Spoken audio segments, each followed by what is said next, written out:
Hola, buenas tardes, profesor. Ya estamos entregando la última tarea de estadística.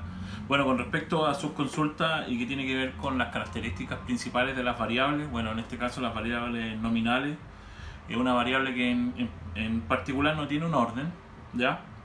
No tiene un orden ascendente ni descendente, por lo tanto algunos ejemplos más prácticos es como definir el color, el estado civil, el deporte favorito de alguna persona.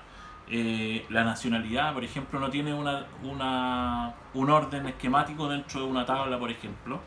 Eh, Otro tipo de variables dentro de las nominales están las de razón, que en términos prácticos es una escala con una distancia real, por lo tanto es una distancia medible o se puede, se puede tomar de esa forma. Por ejemplo, si lo lleváramos a ejemplo, una variable de razón, eh, podría ser por ejemplo los goles.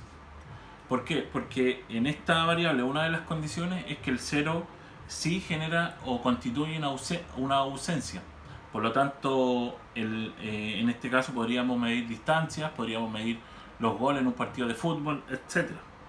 Y la otra consulta, digamos, de estas variables es la variable de intervalo. Esta variable no tiene un origen, por lo tanto el cero no constituye ausencia, pero sí no tiene un origen real. Me explico, principalmente cuando tomamos estadísticas, por ejemplo, de temperatura, de números, por ejemplo, números negativos, estamos hablando de una tendencia de intervalos. ¿Ya? Eso es con respecto a las variables nominales. Me estoy ayudando igual de una ayuda a memoria, usted sabe. Eh, Después la segunda tiene que ver con la diferencia entre cuartiles, deciles y los perceptiles. Bueno, básicamente está asociado a algunas fórmulas, cada uno de ellos, pero tiene que ver con la posición que ocupan estas cifras en una tabla de frecuencias. Eh, una tabla de frecuencia en palabras simples es una tabla que tiene mucha información, principalmente información numérica, que nosotros dentro de esa tabla podemos determinar algunas variables o conseguir algún tipo de información. Los cuartiles, principalmente las fórmulas que utiliza el cuartil, es algunos datos de esa fórmula o de esa tabla de frecuencia es dividirlo por 4 en cuartiles. En deciles es dividirlo por 10 y en perceptiles es las fórmulas dividirlas por 100. Por lo tanto, nos genera una ubicación en estas tablas de frecuencia absoluta.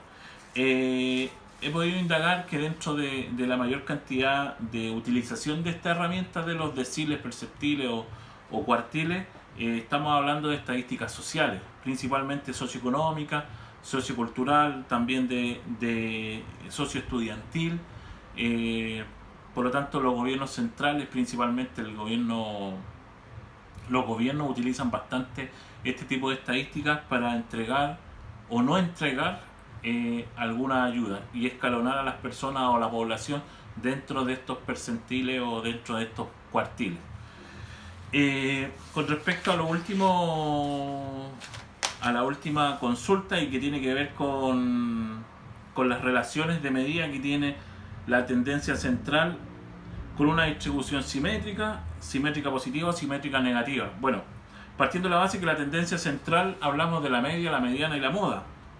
Por lo tanto, cuando es una tendencia central aplicada a una tendencia simétrica, esta tendencia central, la moda, la mediana y la media, se ubican en el centro de un gráfico. Si fuese un gráfico circular de cola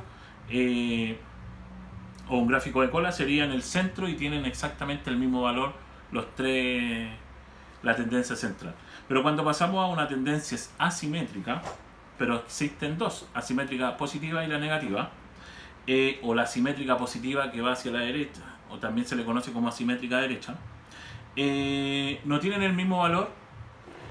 La curva de cola va hacia la derecha y la moda aparece como la de mayor valor, después la sigue la media y la mediana. Y encontramos hacia el lado izquierdo la negativa, ya que va hacia la izquierda, y encontramos como primera instancia la media, la media, la mediana y la moda. Eso, mi profesor, no me estoy pasando en el tiempo, así que le agradezco, muchas gracias por todo y muchas gracias, profesor.